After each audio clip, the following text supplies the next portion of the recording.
Avon news में आपका स्वागत है। बदायूं में विधानसभा चुनाव को लेकर सुबह 7 बजे से ही लोगों की लंबी लंबी कतारें लगने लगी। लोगों के अंदर मतदान करने का उत्साह नजर आया। प्रशासन की तरफ से सारी तैयारियां कर ली गई थीं। बदायूं जिले में 1734 मतदान केंद्र बनाए गए थे। जिला निर्वाचन अधिकारी दीपा रंजन ने बदायूं शहर के सभी मतदाताओं से मतदान करने की अपील की थी। अगर हम बात करें जिला प्रशासन की, तो ये बात बहुत बड़ी प्रशासन की जिम्मेदारी होती है कि चुनाव को शांतिपूर्ण संपन्न कराए। इसके लिए जिला प्रशासन की तरफ से तमाम तैयारियां कर ली गई थीं। प्रशासन की तरफ से 24 जोनल मजिस्ट्रेट, 225 सेक्टर मजिस्ट्रेट बनाया गया, जो प्रत्येक मतदान केंद्र की निगरानी करने के लिए मतदान केंद्र पर जाकर व्यवस्थाओं का जायजा लिया।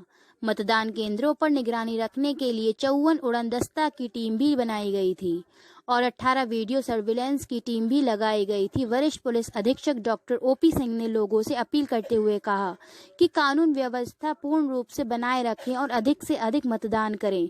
बदायूं में मतदान शांतिपूर्ण तरीके से संपन्न हुआ। अब आगामी 10 मार्च को बदायूं की 6 विधानसभा के सभी पार्टियों के प्रत्याशियों की किस्मत का फैसला आगामी 10 मार्च को होगा। देखिए, हमारे संवाददाता शकील भारती ने विभिन्न मतदान केंद्रों का जायजा लिया।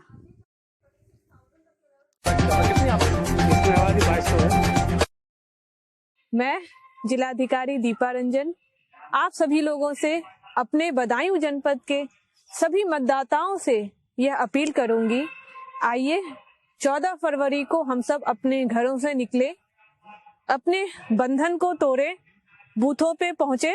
और इस वक्त हम उत्तर प्रदेश के बदायूं जिले में मौजूद हैं।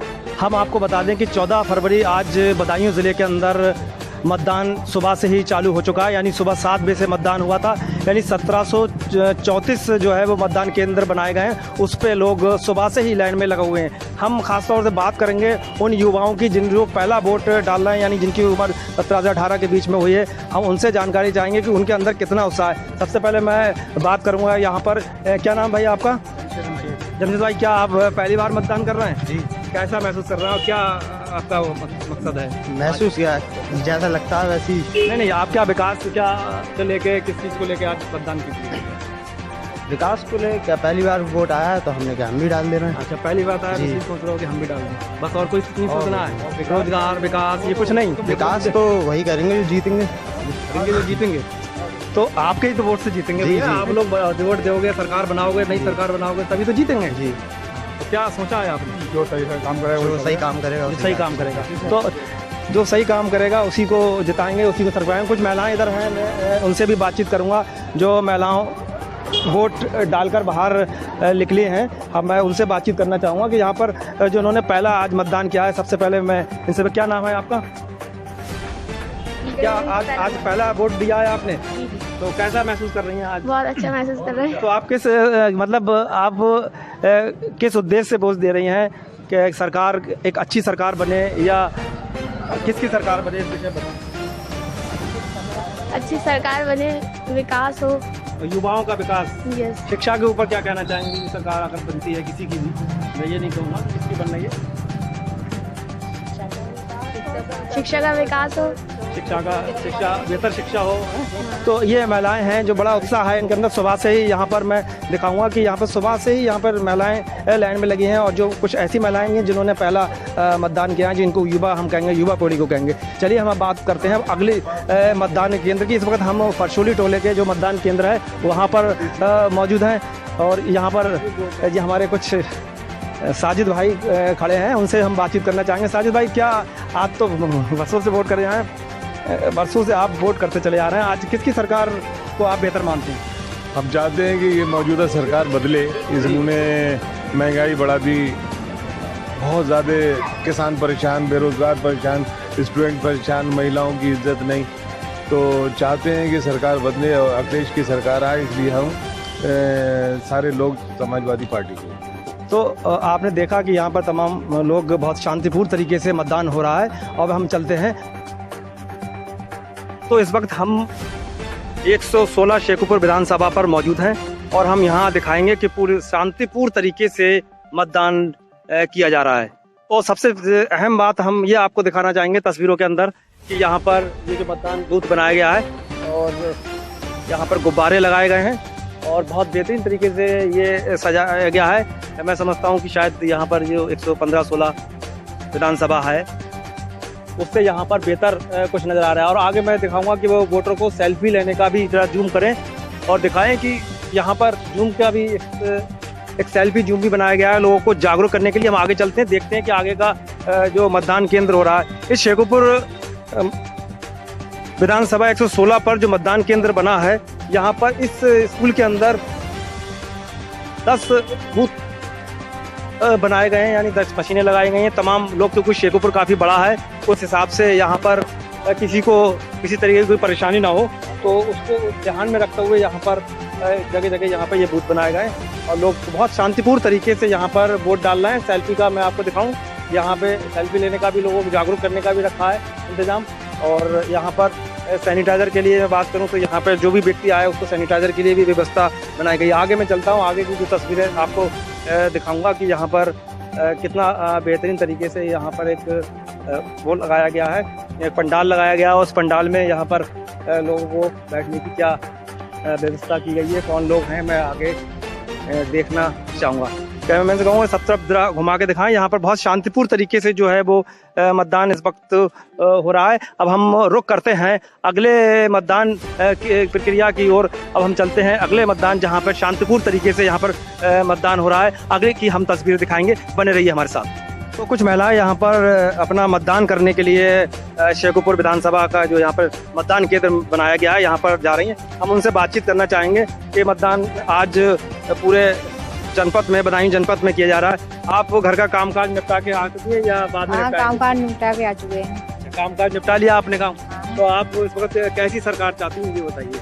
अच्छी सरकार चाहते हैं। क्या मुद्दे हैं यहाँ के, क्या समस्याएं हैं आपके शेखोपुर की? कोई समस्या नहीं, कोई समस्या नहीं है। तो किस तरीके से आप वोटिंग करेंगे, मतलब कैसी सरकार बनाना पसंद करेंगी? नहीं बोल पा रही हैं, चलिए कोई बात नहीं। आप बताइए कैसी सरकार बनाना पसंद करेंगी? बस ऐसी सरकार होनी चाहिए कि मतलब हम लोग सब जो बहु बेटियां बिल्कुल सुरक्षित रहनी चाहिए। और हमारे गांव में मतलब जो लड़की शादी करो तो धर्मशाला है या मतलब बहुत सी ऐसी जरूरती काम है वो जो नहीं है वो पूरे होने चाहिए। बहुत अच्छी बात आपने कही, यहाँ होना चाहिए। ये शेखोपुर विधानसभा पे यहाँ पे बस आबादी अच्छी होनी चाहिए, हम लोगों को सुरक्षा रहनी चाहिए और क्या, यही सब चाहते हैं हम लोग। तो लोग चाहते हैं, जो महिलाएं हैं वो कहीं ना कहीं ये कह रही हैं कि यहाँ पर मूलभूत जो सुविधाएं हैं महिलाओं की सुरक्षाओं को लेकर और तमाम सुरक्षाओं को लेकर, तो ऐसी तमाम व्यवस्थाओं को लेकर यहाँ पे वोटिंग की जा रही है। अब हम चलते हैं अगले मतदान। नौशेरा का इस गांव के जो बाशिंदे हैं उनका क्या कहना है, आइए हम उनसे ही बातचीत कर लेते हैं। ये मतदान कर चुके हैं आप अभी? मतदान सुबह ही कर लिया है। क्या यहाँ पर सुविधाएं और क्या विकास की, जो आपका छोटा सा गांव है, हालांकि ज्यादा, कितनी आबादी है इसमें? आबादी 2200 है। 2200 की आबादी में विकास की अगर बात करें, विकास तो कुछ हुआ ही नहीं है। सड़कों के अलावा खेतों में और कुछ है ही नहीं। तो क्या विकास चाहते हैं गाँव का? विकास में एक तो जो हमारे सांड बंद हो जाते और सीसी रोड बनना चाहिए और रोजगार मिलना चाहिए जनता को, और क्या। नहीं तो पंचायत भवन तो आपका बनवा, तो दिखाएं तस्वीर, जो एक बहम है वो साइड से मैं दिखाऊंगा, जूम करें। कब का, किस समय का बना हुआ है? अच्छा, समाजवादी सरकार का बना हुआ, जूम करें तो इधर को लाइए। तो किस तरह के आप चाहते हैं विकास यहाँ पे? छोटा सा गाँव है, छोटा आबादी है, छोटा सा है, नए रोजगार मिले बच्चों को और किसानों की सुविधा को सही होना चाहिए। और क्या यही है करके किसानों से सब पूरे गाँव में एक आधे सड़क बन गई, आधे फिर उसको पानी मारा फिर रहा है पूरे गांव में। तो ये तो प्रधान के हाथ में होता है, उनसे आप नहीं कहा जागरूक? प्रधान बीजेपी को कैसे करवाती है? अब बीजेपी की आप क्यों कर रहे हैं? मतलब काम विकास होना चाहिए, विकास से कोई मतलब नहीं है। जो लोकल मुद्दे हैं वो तो प्रधान के हाथ में होते हैं। तो हम दिखाएंगे कि यहाँ बुजुर्ग महिला आ रही हैं, पीछे मैं कैमरा में दिखाऊंगा, दिखाएं कि ये बुजुर्ग महिला यहाँ पर वोट डाल के आ रही है। अम्मा कहाँ से आ रही हैं आप? वोट डाल के आए। कितनी उम्र होगी? 70 के करीब होगी। आपकी कौन है? मेरी माँ है। आपकी माँ है? अच्छा, आपकी कितनी उम्र होगी? तो नौशेरा के गांव पर हम यहाँ मौजूद हैं। तमाम लोग यहाँ पर अपने अपने विचार रखने के लिए हमारे सामने मौजूद हैं और हम इनसे बातचीत करेंगे। जहाँ हमने बातचीत अभी इनसे करना चाही थी तो उन्होंने कहा था कि भाई डीजल अगर बढ़ रहा है या पेट्रोल बढ़ रहा है तो कोई दिक्कत नहीं है, 200 पे पहुँच जाएगा तो भी हम भर लेंगे।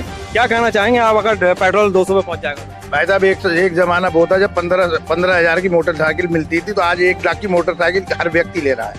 तो पेट्रोल अगर 100 रुपए भी हो जाएगा तो कोई दिक्कत नहीं है। तो इस पे किसानों पे ये अतिरिक्त बोझ नहीं पड़ेगा? कोई बोझ नहीं है।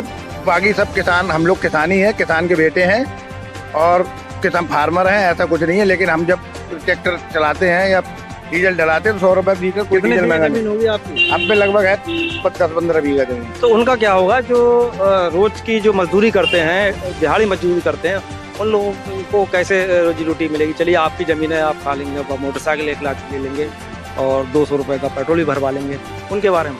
नहीं, उनके बारे के लिए हमारे मोदी ने एक योजना लागू की है, गरीबों को 2 श्रम योजना वाली बात कर रहे हैं? श्रम योजना जी हाँ, श्रम योजना भी बढ़ाई है। और क्या कहते हैं, आपको 2 महीने में 2 बार गल्ला भी दे रहे हैं, राशन भी दे रहे हैं, खाना भी दे रहे हैं। लॉकडाउन समय से मिलना ठीक। और किसान सम्मान निधि अगर 1 बीघा जमीन है उसके खाते में भी आ रही है, और जो 10 बीघा खेती कर रहा है उसके भी सम्मान निधि उसके खाते में आ रही है। तो आप नहीं मांगते कि महंगाई से किसी आम जनता पर या गरीब पे असर? महंगाई कोई मुद्दा नहीं है, कोई मुद्दा नहीं है। महंगाई बड़ी नहीं है, आप नहीं मानते? नहीं, ये नहीं मानते लोग, विरोधी कहते हैं। क्या होगा उन गरीबों का? क्या होगा जो रोज मजदूरी करने जाते हैं गाँव? देखिए काम करने ये जितने लोग खड़े हैं मेरे साथ, 200 रुपए का तेल हो गया है, कड़वा सुन लीजिए। ये जितने लोग खड़े हैं ये गरीब मजदूर है मेरे साथ, और ये 80 समाज के लोग हैं। ये भी भाजपा को वोट प्रतीक करके आए। मैं बात इसकी नहीं कर रहा हूँ किसको वोट क्या कर रहा है, बात महंगाई। तो क्या आप लोग ये बताइए, पहले आप 200 रुपए 300 रुपए दिहाड़ी थी आपकी, और आप मजदूरी कर रहे हैं, तेल कड़वा 200 रुपए पहुंच गया, तो कैसे चला? वो तो चलेगा, तो मजबूरी में चलेगा। लग रहा है नहीं, महंगाई नहीं, पहले मांग बताइए। आप नहीं कहना चाह रहे? नहीं, हमारी महंगाई नहीं है। मैं तो नहीं कहना चाह रहा। नहीं कर रहे हैं ये। आज की महंगाई के दौर में घर चलाना मध्यम परिवार को और मजदूर वर्ग को चलाना बड़ा मुश्किल पड़ जाता है। लेकिन भाई ने हमारे कहा कि कोई फर्क नहीं पड़ता है, चलिए सरकार किसी की भी आए, लेकिन भैया दाल रोटी सबको खानी है। लेकिन दालें महंगे, तेल महंगा हो गया तो ये फर्क नहीं पड़ता है? कोई फर्क नहीं पड़ रहा है, मजदूरी है, घर में गाड़ी है। पहले चलिए, बहुत अच्छी बात है कि कहाँ पे किसी को फर्क ना पड़े और सबकी दाल रोटी चलती रहे, ऐसी हम कामना करते हैं। अब चलते हैं अगले बूथ की ओर। इस वक्त हम जो हैं 116 विधानसभा क्षेत्र का नौशेरा गांव पड़ता है, वहां पर मौजूद हैं। हम ये दिखाएंगे, एक बुजुर्ग को महिला है, इनकी तरफ कैमरा करके दिखाएंगे। ये बुजुर्ग महिला हैं जो वोट डालने जा रही हैं, यानी अपने मताधिकारों का प्रयोग कर रही हैं। बात करेंगे। अम्मा, आज कहाँ जा रही हैं आप? अरे बहुत बढ़िया। कितनी उम्र हो गई आपकी? हमारी गाय थी वही 60 की। 60 की? और की बता रहे हैं। तो ये कौन है आपकी भैया? आपकी कौन है? नानी, दादी है तुम्हारी। तो दादी को आज वोट डालने जा रहा हो? तुम्हारा तो वोट होगा नहीं अभी? नहीं, मेरा वोट नहीं है। चलिए, अब वोट डालिए। तो आपने देखा कि कहीं ना कहीं जागरूकता लोगों के अंदर साफ नजर आ रही है मतदान को लेकर। जो बुजुर्ग महिलाएं हैं वो भी डाल रही हैं वोट, और खासतौर से मैं इस मतदान केंद्र पर जो दिखाऊंगा आपको, महिलाएं, सबसे ज्यादा महिलाएं जागरूक हैं। पुरुषों से की हम बात करें, पुरुषों से कम महिलाएं सुबह से ही अपना काम काज छोड़कर यहाँ पर मतदान कर रही हैं। और अब हम चलते हैं अगले मतदान की, और अगले मतदान की जो आपको तस्वीरें दिखाएंगे।